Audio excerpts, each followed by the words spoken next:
Good afternoon, everyone. Welcome to the Women's Leadership Council discussion on mental health, COVID fatigue, and finding support. I'm Cami McBride, Dean of the College of Arts and Sciences and Professor of Psychology at Roosevelt University. I'm delighted to be here today in observation of Mental Health Awareness Month. As a clinical psychologist and expert in adolescent development, family therapy, and developmental psychopathology, I appreciate the importance and timeliness of this conversation. The implications of the pandemic and other recent events, such as racial reckoning and the ongoing wave of civil unrest over the last year and a half, have had an impact on our well-being. We are fortunate to have a wonderful moderator and speaker joining us to share information and advice that we can take with us to move forward and feel good about ourselves.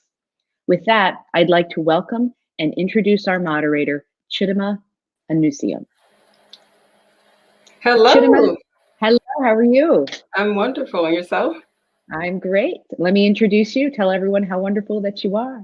Chidima has over 20 years of experience developing and coaching women to discover their true value and self-worth.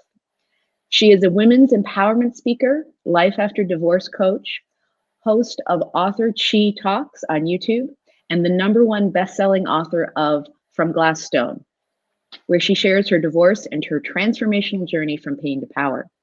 She has 10 years of experience as the CEO and lead designer of the Chianu International Women's Clothing line, and Chidima spent 2 years as the director of operations for the WOWWW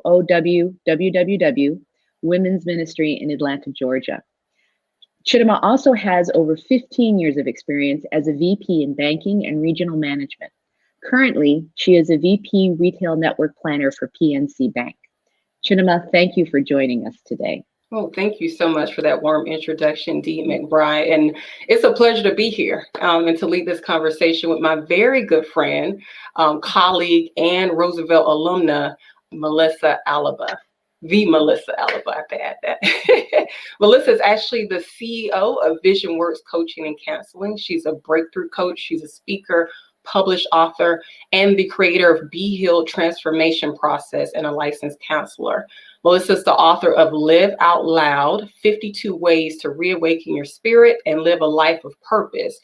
She was featured in the movie 72 Hours. Her advice has been featured in Ebony Magazine, U.S. News, World Report, Parents Magazine, Redbook, ABC Online. I can go on, you guys. Let's just say accomplished, right? And for the past 20 years, Melisa has coached hundreds of women of color to work through deep trauma, heal their wounds, have life-changing breakthroughs, and to help them get to the next level. Melisa is an advocate for women's rights, equal pay, and financial liberation for women. Melisa, welcome, and thank you for being here with us for this much-needed conversation around mental health and well-being. Thank you for such a warm introduction, and thank you to the Women's Council, to Roosevelt University, and to the alumni community, for putting this on. We're just so excited about this topic and to just dive deep into it today. Absolutely. And as I mentioned yesterday, there's a high anticipation around the discussion today. And there's so many women out there saying, I need this. So Melisa, I know that you're going to add so much value to the women tuning in and men tuning in today. So let's go ahead and get started. First, I want to also share, for those of you that are tuning in, feel free to put your comments in the chat. We want to hear from you. Melisa is ready to answer your questions and for us to address your comments as well. So please feel free to put your comments in the chat. So COVID-19 has had a significant impact. Come on now, we got to breathe on that. Yes. It has changed the way we do life. As women, personally speaking for myself, workload increased at home. You're now having to be the cafeteria lady because your children are home from school and the principal, and you're at work and you deal with your husband and your marriage. And it's just so much. So I want to hear from your perspective, how has COVID-19 affected women? Wow. So, all the things that you just talked about, right? And I think the big part is really help women to identify that they need better boundaries and better systems in their life.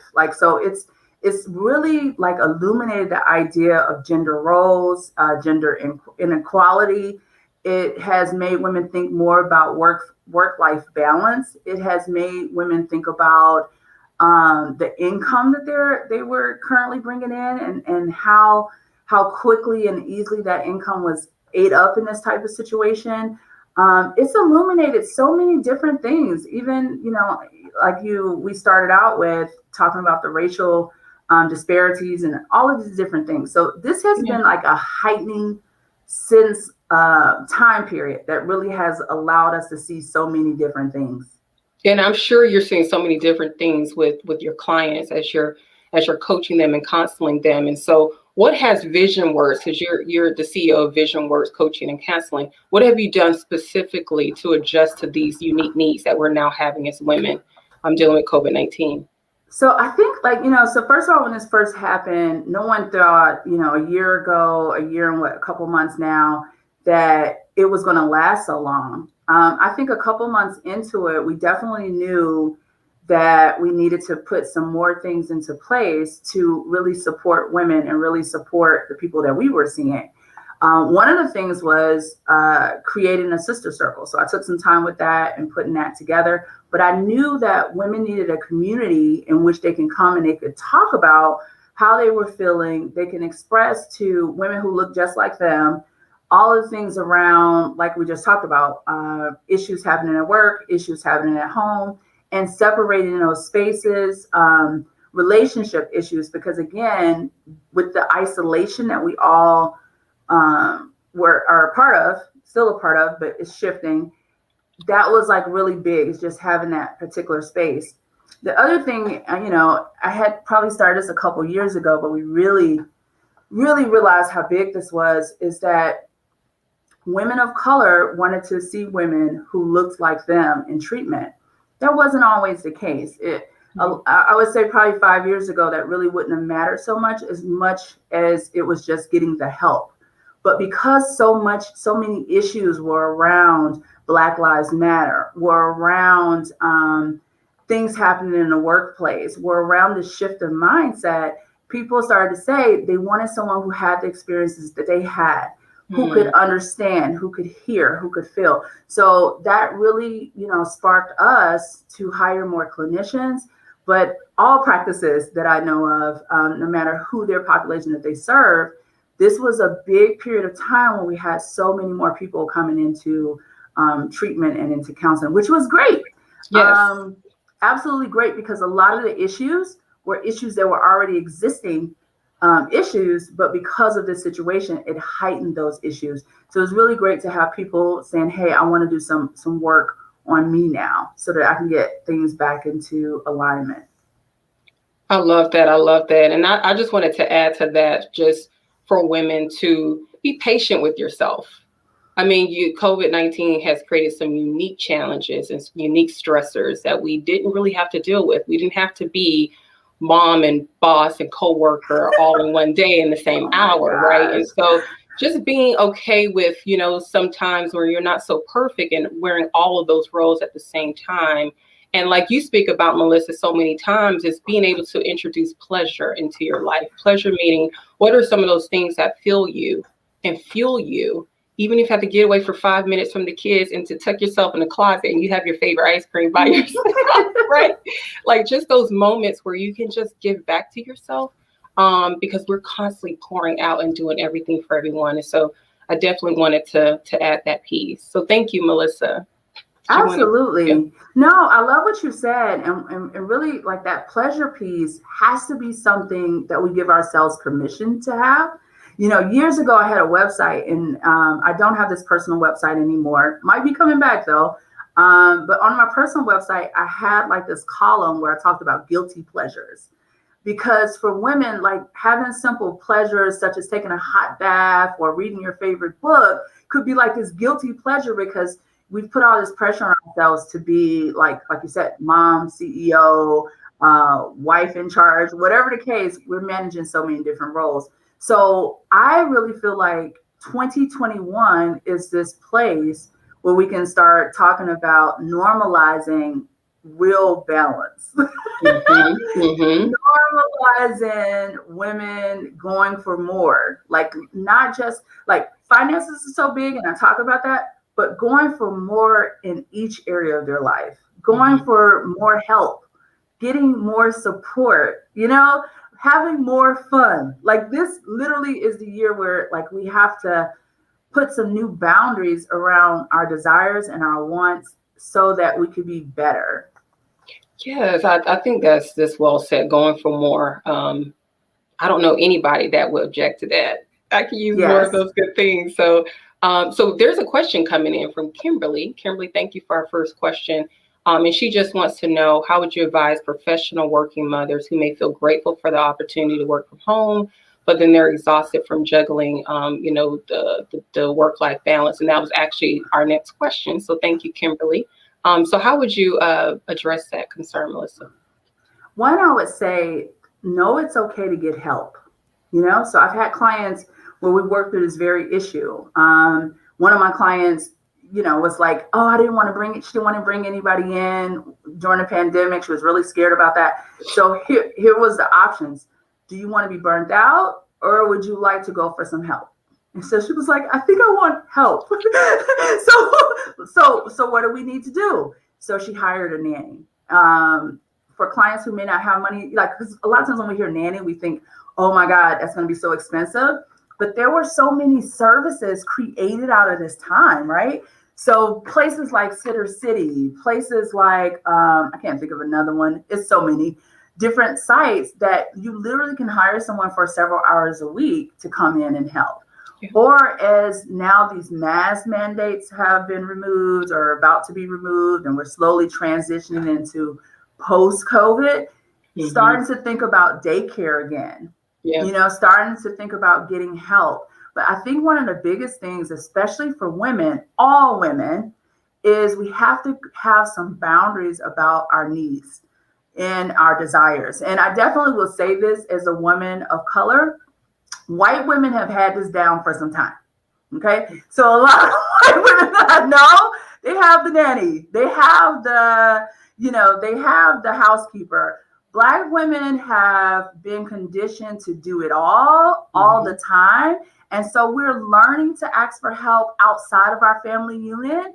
So are other women of colors, of different colors. We're learning to ask for help outside of our family unit. And sometimes asking for help outside of your family unit or outside of yourself feels like you're not enough, like you're not doing all the things that you should be doing as a mother, as a woman, as a worker. But I would definitely tell you, we do ourselves a disservice when we do not get the help that we need to thrive in all areas.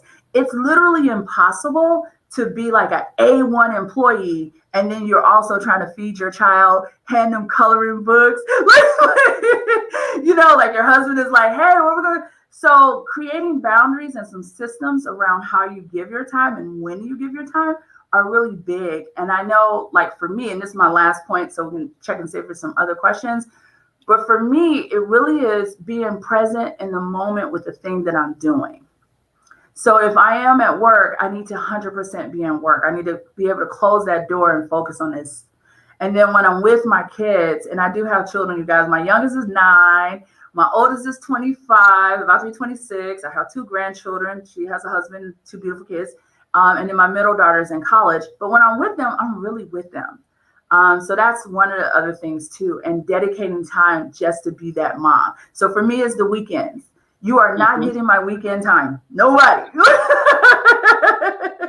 That is the time in which I want to be able to spend with my family. That is the time in which I want to be able to revive myself, re-energize myself, have some play, have some fun. I do believe 2021, this time, especially this summer, we're going to see people getting back into hobbies that they haven't had a chance to play with and be into. We're going to see people learning something new. And we're going to see a whole bunch of people just running outside, happy to see their friends and their families. And of course, jumping on planes, visiting people as soon as they possibly can.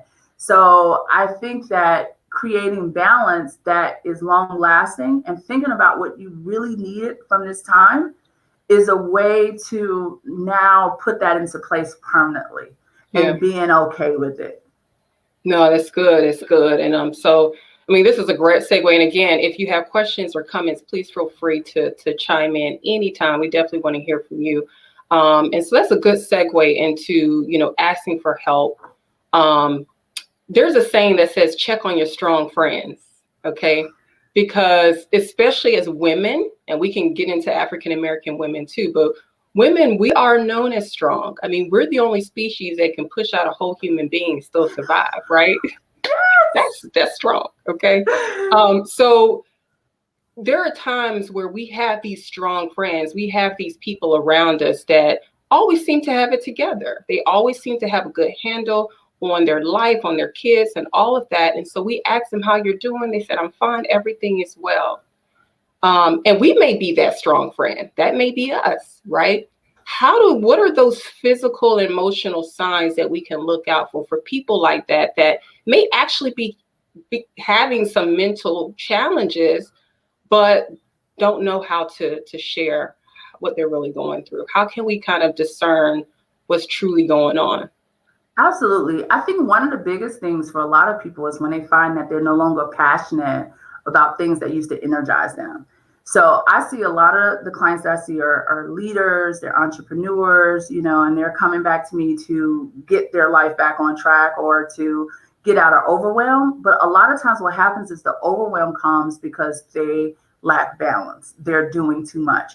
And when you're in overwhelm, you feel like nothing really is important anymore. Nothing really matters. You notice that you don't have the passion for the projects that you once had. You're not getting things complete. You're having difficult time sleeping. Sometimes you're having a difficult time eating. Sometimes you are eating too much. Sometimes you're sleeping too much, but your patterns are off, so life is just not as invigorating or as fun or as great as it once was. And you feel like you're doing more, like you're always in do mode instead of receiving mode. So a lot of times people will say they feel depleted, a sense of burnout. Those are big signs that we need to reorganize some things, and you may need to get some support around how to do that and what it is that needs to shift. Because a lot of times I meet folks and they don't know what it is that needs to shift. They just know it's all out of sync at this point. So you may be coming to therapy for general like anxiety, like I can't get out of my thoughts and things like that. But as we dig deeper, we see is really like some systems that's been set up that are no longer working, boundaries that may have been crossed, and we need to just reestablish some things. Yeah, I think that's great. I also wanted to add, I mean, me and a coworker of mine were discussing this last week, is how can we assess the mental well-being of a person without saying, how's your mental well-being, right? It seems a little invasive. But so we ask this question every time we meet someone, how are you doing, right? Yeah. And the response is, I'm fine, right? Yes. And it's just so, if you think about it, it doesn't really capture how the person really is doing. So swapping the word doing with feeling, we could get maybe more genuine responses and insight into the well-being of a person. How are you feeling today? I think will land even better and sound more genuine. And it'll also make you feel, as the person that's asking, more intentional about really wanting to know, right? So even that little tweak can also help us assess, what our strong friends could be going through.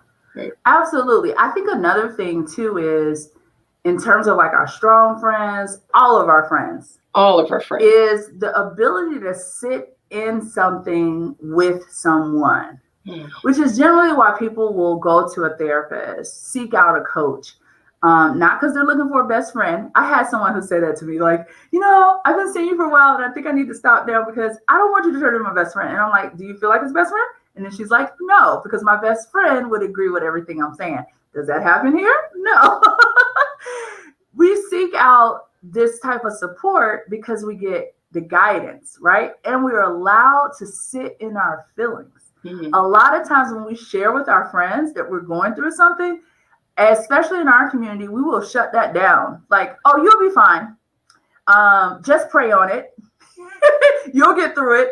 So we have giving them the answer would allow and not allow them to express their true feeling. So what happens is the next time you ask me, I know you really don't want to know. You want what I normally say, so I give that to you. Yeah. So it's the reconditioning of our thought process around it and allowing the person to speak and sit in with them. Sometimes it's the second question. It's the follow-up question. How are you doing? And then followed up, how has this been for you, this whole pandemic thing? Mm-hmm. That also sets the tone for like, yeah, it's been, that type of thing. So I think that is really important.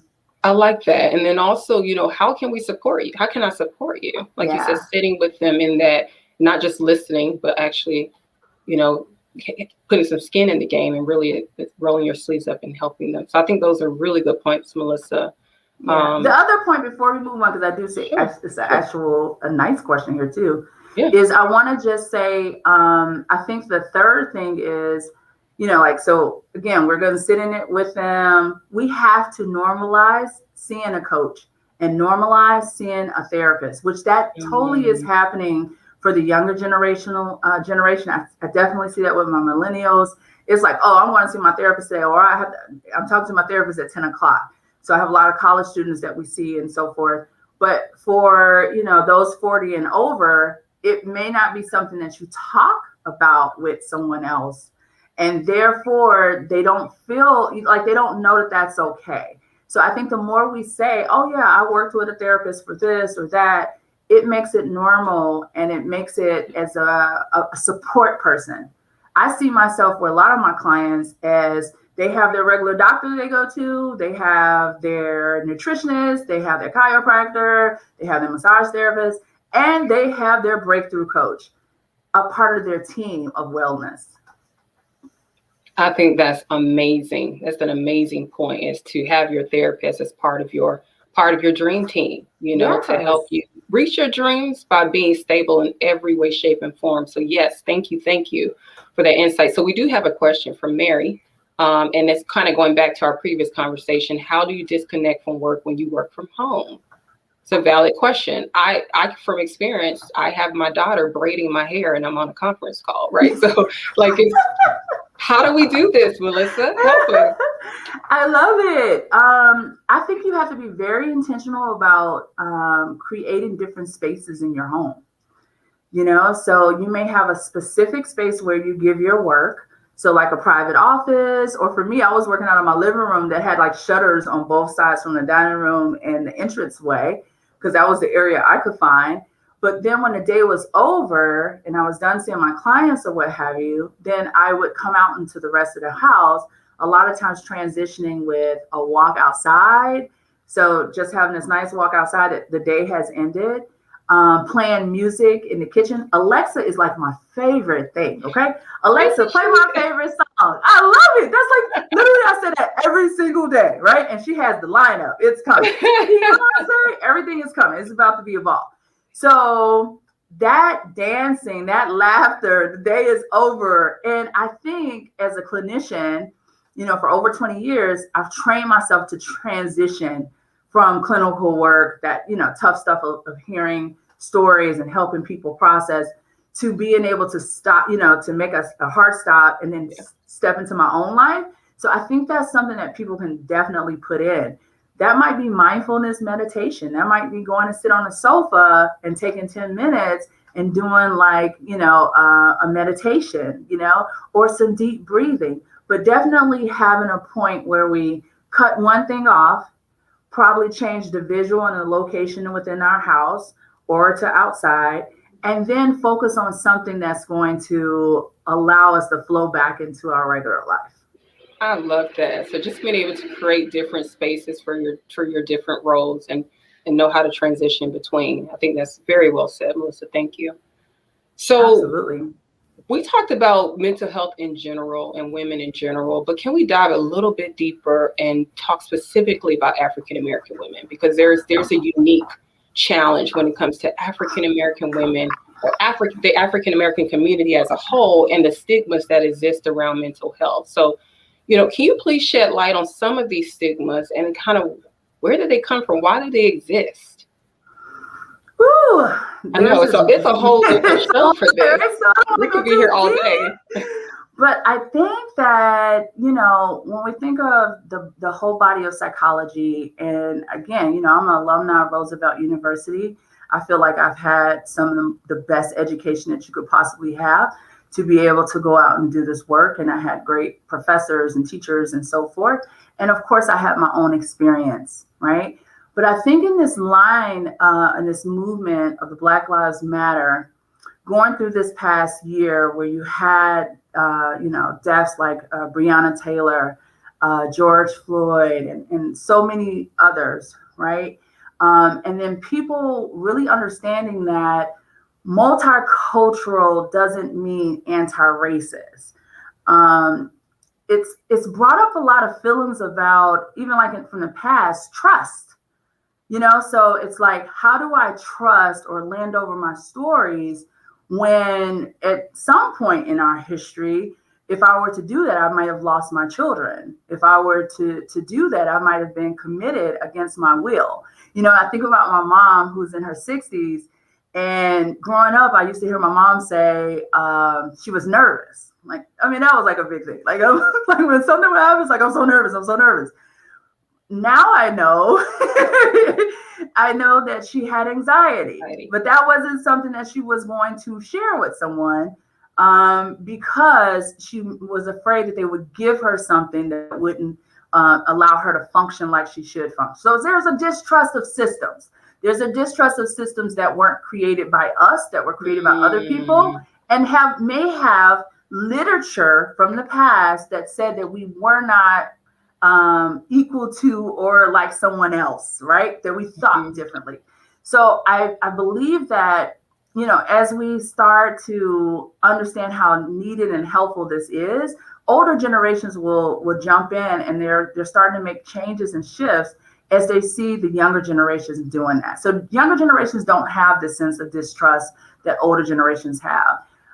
We saw this distrust during this time of COVID, when we were looking at vaccines. And because of things like the Tuskegee, the syphilis project and so forth, where, folks were given this supposed vaccine, but it wasn't a vaccine, and they wind up with all these different things. So because of that history, you have a distrust for systems, So when someone says you have to do something, it's like, no, I don't have to do anything. So literally re-educating and having enough people of color who are actually providing a service, who are a part of the community and a part of the solution, I think those are the things that help to transition folks who weren't accustomed to this way of being or talking to someone that's not a mom or a relative or a pastor, to be able to say, let me try it. During COVID, I had more 60 plus clients than I ever had. And the interesting thing was they did not bring themselves. Their younger children brought them to therapy. And it was like, my mom has been dealing with this for so long, or my dad has been dealing with this for so long, and we feel like he or she needs that support, and we're here to do it with them. So I just feel like, community-wide, one of the questions, like when we talk about the gay community, when we talk about, a transgender community, when we talk about different communities that are outside of ourselves, that are marginalized, you can even think of like white women who are now looking for inclusion, just so many different things, right? When we talk about things that are outside of ourselves, sometimes having someone else on your team who shares those same experiences can help with the transition of thinking different about a particular thing. And so I feel like as a group, as a country, we all are in this transition of thinking about our roles and thinking about how we talked about things in the past and how we can make it better, like how we can all grow from these experiences. I think that's well said. And I work for a wonderful organization that, during the George Floyd death and that whole, movement around, Black Lives Matters and all of that, we have meetings that we pulled up with our teams to talk about how are we feeling, a temperature check for the employees of color. And I just thought that was such an amazing forum because mentally I was messed up. I was emotional. I was having a hard week, and just being able to go to work and that being acknowledged and saying, do you need a mental health day? Right. And I think those are things that organizations can continue to do to continue to support, the mental well-being of our employees of color and our employees as a whole. So. Absolutely. And what you just talked about did not happen in so many companies. So coming from a group that's seen as marginalized, and I use that word just in this forum because it's not one that I use every day. Obviously, you don't walk around thinking I'm a marginalized person, but that's how other people see you because you're not of the majority, right? But coming from a group that is seen that way, most workplaces looked like another regular day, and most people who looked like me or who looked differently had to just go to work and put on a face. So again, that is what typically has always happened. I think as we moved into not just talking about diversity, not just talking about multicultural workplaces, but getting into anti-racist education, meaning like we look at our historical stem of how all of this got started, and now as a company, as a people, how we can make some shifts, then we start to actually see real change. And I feel like that is starting to happen. We're like through this Black Lives movement, we saw a lot of companies. One, the first thing was they gave money to certain things. Yeah. Then you saw folks of color coming and saying, hey, we don't want just money piled on this. We literally want to see what type of changes are you going to make, systemic changes for the future. Because otherwise it does nothing. So I think it's an enlightened age. I pray that it continues. And I've also had a lot of colleagues, white women colleagues. I'm a part of this one organization, We Should All Be Millionaires, who took anti-racism training, like literally wanted to start to debunk some of their thinking behind some of their actions that they didn't even know that were embedded in them because they had never looked at a lot of the history. They had never took the time to look at these different things. Okay. And so now, instead of them saying to their Black colleague, hey, what can I do differently? They now were thinking in taking this education and learning, I don't need to ask them. That's putting extra pressure on them. What I need to do is educate myself and see what I could do differently. And that's like the breath of fresh air that we all need so that real change can actually happen. That's so powerful. So not just inquiring, but taking the action behind it to bring about real change that makes a difference. I think that's phenomenal. Yeah. And so I did want to get to this question, and I'm going to come back to this topic from Kimberly. What is the difference between a therapist and a coach? I'm currently seeing a therapist, but I've been feeling like I need someone to advise me as to how to move past my feelings in a positive action. So I'm a coach, you're a therapist. So Melisa, you want to jump in and share that difference? So here's the thing, you guys. I really always say, like, from the therapist's point of view, it really is the lens in which they lend to their particular craft. But for the most part, the major difference that most people would say, like when you look at ICF regulations, those are the people who are the guiding principles, guidelines for coaches. What they would say is that if you're in this healing phase, so if you need healing, you're having high anxiety, certain things, depression, you may need some medication, all these different things that are like really deep, then that's not for your coach. Your coach is that person that's going to take you to your next level, and generally the person that you want to talk to after you get on par or get balanced. Now, I say that to say, I think the caveat is if you're someone like me who is a therapist who studies positive psychology, right? Because that's really what coaching is that I can take you from healing to then creating the life you want, to then living the life you want. So we can go through all phases, but not every therapist does that. Some therapists are really great with getting you to that heal stage, or getting you back to maintenance, or getting you back to work, getting you back into your passion. And then they drop it there. And then you may work with a coach that may maybe a coach may help you with your business plan, or maybe a coach may help you with strategy. Depends on what type of coach that you deal with. Or like, I know for you, being a divorce coach, you may have that, your clients may have worked with a therapist to get through the pain of going through that divorce, but now they're ready to be in a healthy relationship, and they want some particular guidance on how to get back out there in the world, how to, so some therapists not sitting there helping you get on sites and what profiles to put, and every time you go on a date, they're like, yay, so it really just kind of depends, like you made it, or like that. So I think it really just depends on what you're looking for. I definitely would say read a person's profile, check to see what they have online, ask questions.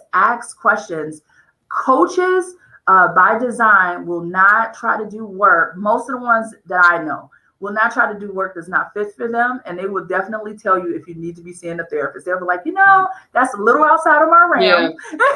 And you probably should be, Yeah, and that's actually what I do as a coach. I, especially with the increase of mental, awareness, mental health awareness, I do have that on my intake form. I want to see the severity of that in your life. And I know when to say, this is not for me, this is for Melisa, but I'm help more so with, building those actionable steps to help you hit your goals, right? Your life goals, whatever those look like, from the divorce perspective, and that accountability partner, right? So it's more of that piece versus kind of the emotional well-being piece. Some touch on some of that, but if it's severe, definitely a therapist should be able to handle that. And it's definitely overlap. It is. So yeah, it's definitely overlap, but I do feel like each person has like their boundaries of where they stop with certain things. Some therapists really are not comfortable with certain aspects after the healing. Like I know some therapists wouldn't be comfortable with helping you with your dating life. Like they'd be like, that's a stop. Like you're ready. Right, but I think that's a great question, because some people, can get confused, and there are a lot of coaches. There's so many coaches. There's how to play with your kids coach. There's so many different coaches out there, which is great. And so just knowing which one's the best fit for you and kind of doing your research, which leads us to our next question from Danielle. Really good question. How do you start your search for a therapist that would be a good fit for you? How do you know who's going to be a good fit for you? And I know you touched a little bit about this in the beginning around cultural competency. So maybe finding a therapist that has the same cultural background as you, not saying that they're going to naturally relate to everything that you're dealing with, especially as an African-American woman, but just being, finding out which one has that cultural sensitivity to where they know how to adjust their tools and resources and efforts around your unique cultural experience. So can you expound a little bit on that, Melisa, as how to find the best therapist for you? I definitely would say, so I agree with some of what you're saying. And then I've also had clients who definitely want to go outside the realm of seeing someone that looks like them, because they don't want people in their community to ever know that this is what they were doing. I've had that. So I've had couples of all colors and races. I remember one particular couple that came to me and I was working with, and this happened to be a white couple. And one of the reasons why they wanted to work with me is because we lived in a small community at the time, and they figured I would not know some of the people that they would know.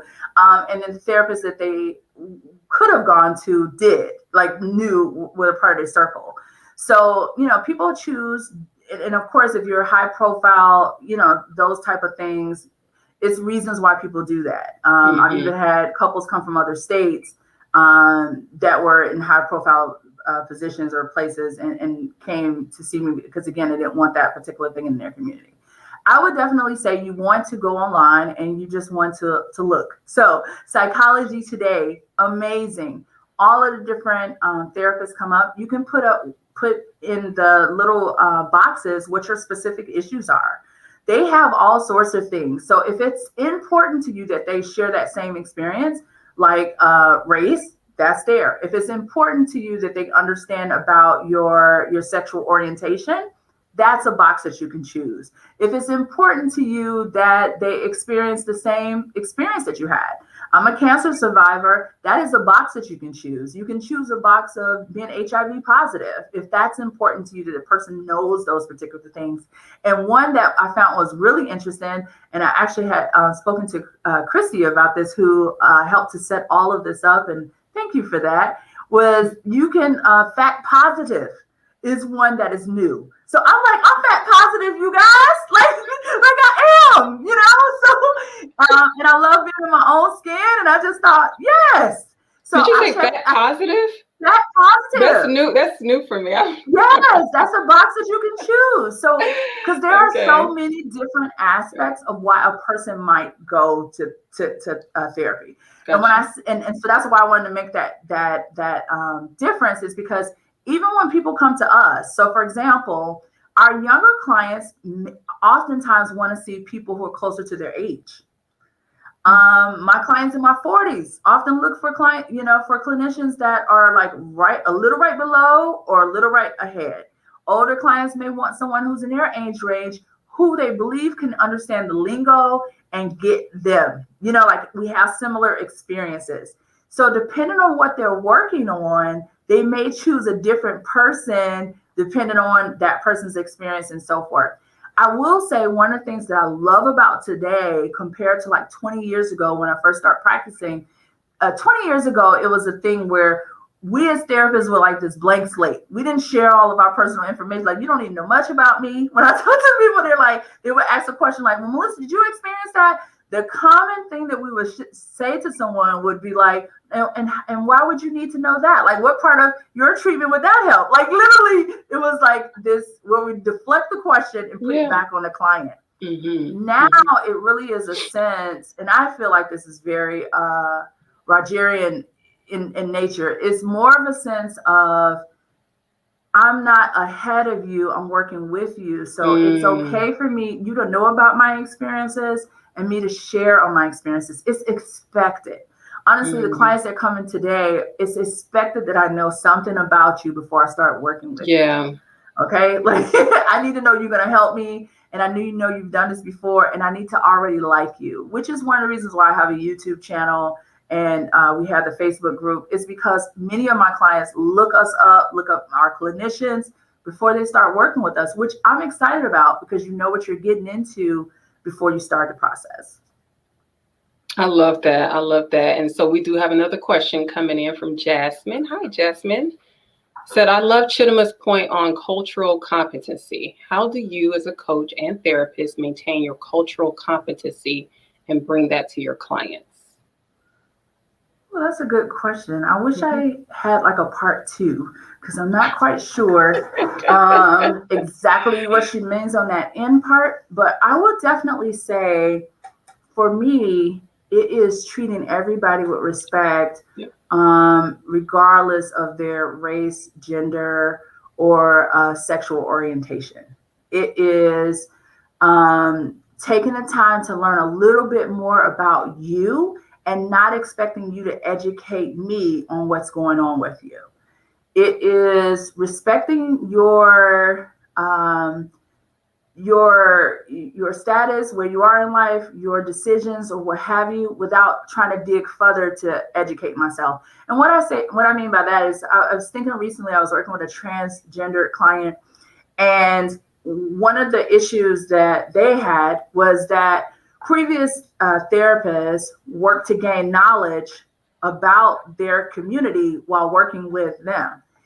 And they felt that like this person knew nothing about them, but yet, and so therefore the sessions weren't about them and their current problem. It was about the other person being curious. And so sometimes that's what happens when it's a mixed match. It's like we're asking stuff or saying stuff that makes no sense and not in context on what's going on. So I feel like for me, it's just really working to stay in tune with my client and educating myself on my own time. That is my job to do that. And it's my job to be non-judgmental and to give you the support that you need while we're working together. So I feel like, I hope that answered your question, Jasmine. Absolutely. And I think some coaches are very specific as to what, people group that they target. Some coaches are specialized in African American women or Asian American women or what have you. And so they specify the expertise that they are going to provide you. So also look out for that as well, because that's their way of kind of maintaining that cultural competency as well, is to be transparent about the people groups that they're called to. So, but really good point, Melisa, as well, as far as being present with your client. It's good to educate yourself as far as the experiences of different cultures, but also staying present with your client, because they can educate you about them as well. I think that's a really good point. So another question, they're rolling in now. We got 15 minutes. Got some questions coming. It's getting hot in here. So questions coming in. I'm happy to see this. So for women, this is coming from, doesn't have a name. For women seeking mental health services, what recommendations do you have for those lacking financial resources? Now, I will say this. Can I brag on you a little bit, Melisa? Oh, sure. Because I peek on your I don't peek. I go to your YouTube channel, okay? And I love your 5-minute meditation. All right. And so for me, I look at resources like that as free therapy. I'll just be honest, free therapy that I can access when I just need a little boost in my day. And so, Melisa, would you like to share a little bit about recommendations around those that are having financial challenges? Absolutely. I definitely would say looking into, one, you want to look into see if your job offers any services. So like your EAP, Employment Assistant programs. Many jobs will offer anywhere from 3 to 8 sessions, which really can kind of get you through and help you, and you have someone talking to you. Joining a group, a support group. So many times support groups sometimes they're free, and then sometimes they're like $25, $50 per session or so forth. But a lot of times they're very affordable for folks. So going online, again, you can go to Psychology Today. You can go to Good Therapy. If you are specifically looking for a therapist of color, you want to go to Black Girls Therapy. I believe that's .com or .org, but Black Girls Therapy. And you have therapists all over the country that are color. So those are places where you can go and you look and see if a person is, has a group or something like that. There may be therapists who provide a sliding scale. So like in my organization, the therapists who are newly licensed, we have a sliding scale. The therapists who are not, they don't have a sliding scale, but everybody is invited to be a part of Sister Circle. So the Sister Circle, if you're a current client, you can be a part of that. That is free. Once you're no longer a client with us, you're still in it. Yes. So you have continued support through the Sister Circle. And then again, like you said, those free resources. When I think of folks like my mom, growing up, my mom, her therapy was Oprah, Iyanla Van Zant, their books, the books that Iyanla wrote. So I feel like there is definitely help for you. It's just reaching out. Oh, and another place is your church. I remember when I was going through my divorce, my church had licensed therapists on board. And Shelly, who was my social worker from the church, literally was amazing. And that was a free resource. So as long as I was a member of that church, I got to see Shelly, and the church paid her a salary to come in and work with the members there. No, I think that's awesome. And, we have a lot of people that really depend on their church community to assist with, their overall well-being. So I think that's a really, really good point. Also wanted to add, I was listening to Taraji P. Henson last week, and she launched this foundation called the Boris Lawrence Henson Foundation. I always fumble at that word. And they actually offer free virtual therapy because their whole goal is to normalize this conversation around mental health, create the resources for African Americans, and then also create a platform for African American therapists. And so as we talked about earlier, having more of that representation out there. And so again, that's also a resource that you can tap into if you're looking for, something that's more financially feasible for you as well. So there's a question for you, Melisa. All right. So can you expound, this is from Jasmine, can you expand upon the sister circle? I was going to ask you that. I'm like, tell us about this sister circle again and how it could be used in conjunction with therapy. Awesome. So the great thing about groups, right? So at one point I was providing a group at Ridgeview Hospital here in Atlanta. And so I got to work with the professionals there, and it was just like an amazing time. So these were folks who were getting individual therapy, but the group time was a place for them to be able to get the support about their issues from their peers, right? And to learn from each other and to keep each other accountable. So I feel like when you're working with your therapist, you're getting like that concrete knowledge about just you and your thing or what's happening. You're getting a way to express yourself and things like that. But in a group, it's like group think happens, and like the dynamics of you get to see yourself being reflected in others. You get to see where you've come, how far you've come from, how far you need to go, and like where you are now. And each conversation, I think, grows you in a very different way. But more than anything, is the support of other people going through the thing that you're going through. Yeah. That part is amazing, because a lot of times you don't have that in your family unit, especially like when you're looking to do something different. Especially like I said, when you come from like something that's dysfunctional, or it could be a very great family unit, but maybe you now are an entrepreneur, or maybe you have scars from the past that you're working through, or what have you. Or maybe you just need a community of people who just get you. That is why I feel like groups are so amazing. And it allows for you to take that work that you've done with your therapist to normalize it, so it becomes a part of your daily routines, your weekly routines, like that self-care, setting boundaries and things like that. It's a great place to learn to be accountable and to make those things regular life style choices for yourself.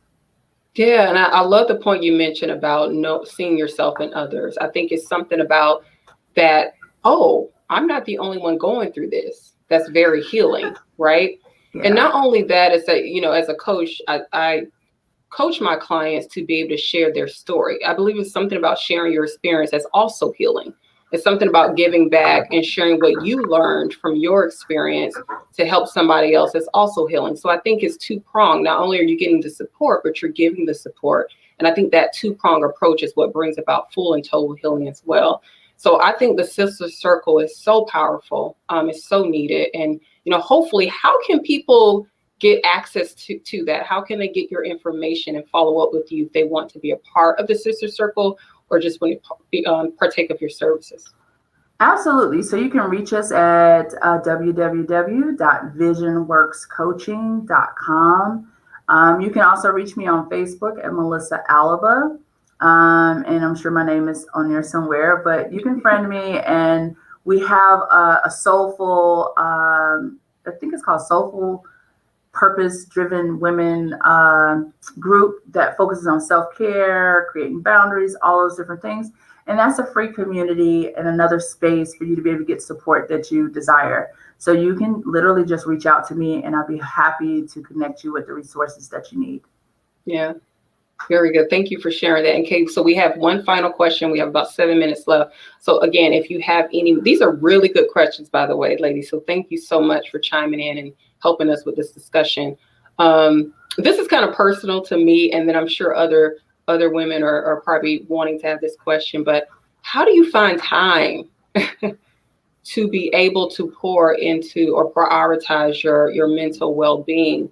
I remember I had a client last week or so, and she was just sharing how she was going through anxiety and fear of things that she was going through with her ex, and retaliation and all of that kind of thing. And I asked her, I said, when's the last time you had quiet time? When was the last time you had time alone? No kids, no business, no client, no none of that, to just sit with your thoughts, and just allow your thoughts to settle just a little bit. Because I find when we're in this chaotic place and we don't have time to process our thoughts, I feel like it exasperates some of those emotional challenges that we're having. And so she's like, I haven't thought about that. I guess I'd never really had time to sit for 5 minutes by myself. right? So, Melisa, can you help us, those of us that are like that octopus that has so many competing priorities, how do we create that space where we really prioritize our mental health? Yeah, so I like to call that my busy bee syndrome, where you have folks who really don't feel like they're productive unless they're doing a million things, right? And so you have to put yourself on the calendar. And I always tell people, look at all the things that you're doing, and let's see how you can eliminate at least 3 of them. And a big part of working with me is identifying what your strengths are.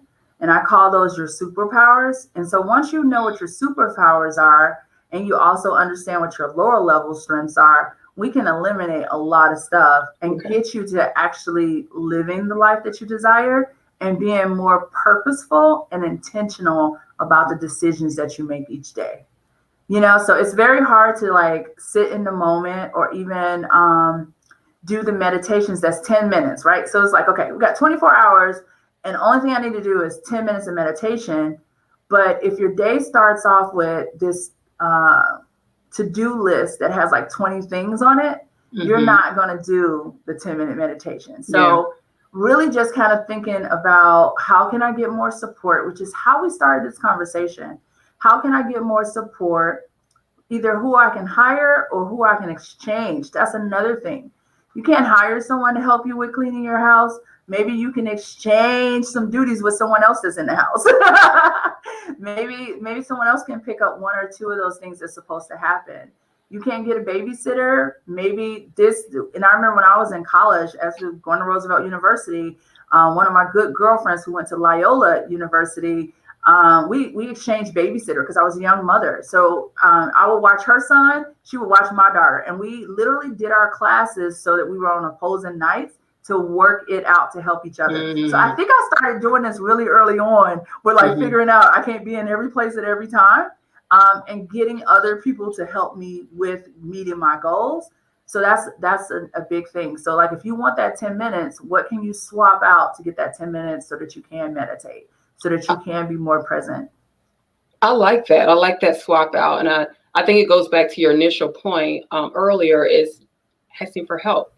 And I think a lot of that overwhelm and lack of time is because we're not asking for help, right? And we're trying to do it all on our own. So I think that's a wonderful point. And so we're wrapping up here. I just wanted to know, Melisa, if you had any final words before I hand it back to Dean McBride. I first I want to just thank you for being an awesome moderator. It was so good to be with you, Chi. I call her Chi. Please let us know how we can find out about what it is that you're doing, please. Oh, well, yeah, sure. As a life after divorce coach, I know since the pandemic and since COVID-19, there has been an increase in divorce, just because of the stressors that we talked about earlier. And so again, I'm that coach that helps assist you getting past that pain of divorce, rebuilding your new life afterwards, and getting you prepared to love and receive love again. And so I do help with the dating portion of that as well to get you back on track, right? So you can actually contact me at www.authorchi.com. It has all my information there. And so check me out there. But thank you, Melisa, for having me on as your moderator. You are just a phenomenal woman. I know you personally. I know how transformational just being in your life has been. So these women have gotten a treat by having you in their company. And so again, thank you for your time, and back to Dean McBride. Thank you all. Thank you guys. This was great. Thank you both. I love this. I wish we had a whole other hour. I could just keep listening to you guys talk about this. This was amazing. So thank you both for sharing so openly. I think it's especially appropriate that we've done this for Mental Health Awareness Month, because it's really a time to reflect on how we can prioritize our own mental health and acknowledge that it's okay to not be okay, and how we can move forward. So it was really an honor to listen to your heartfelt advice and stories. To all of our guests, thank you for tuning in, and everybody enjoy the rest of your afternoon. So take care. Bye. Thank you guys.